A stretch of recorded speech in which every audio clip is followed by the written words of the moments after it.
Y'abahungu bigize sha.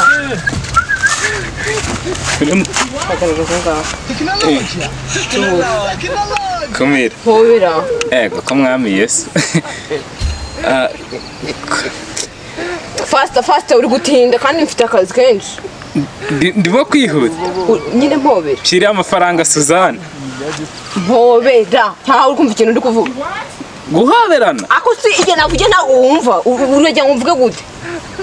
Abahungu mwigize bimara ndavuze ngo mpobera vuba uri gutinda. Ntawe kumva ibyo ndi kuvuga.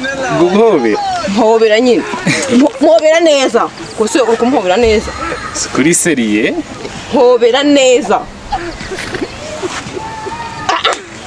Kukubwira ngo mpobere neza wiyoroheje mu kandi niyoroheje ana yanjye mpobera neza gira vuba bari kuguhereza komera gusa kumuhobeye wayi komeza umfata unkomeza asuri gutitizwa nyine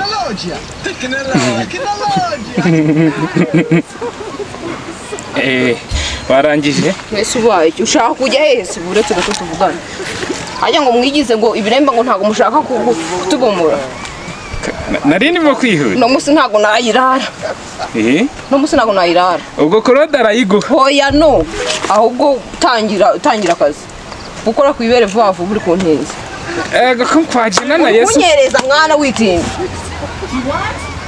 Technology. ntago uri kumva ikintu cyo kuvuga iso nkunira ese Waiti. Ngire nti. Nge nta biremba nshaka ntago nge nshaka kuzabura umugabo kandi muhari muteritse amabinga hano ngo muri abagabo badashaka kutubomora. Ubona umuntu atabikumba imyaka 30 yose. Neze nane kunyereza. Sana kaboko kawo hano.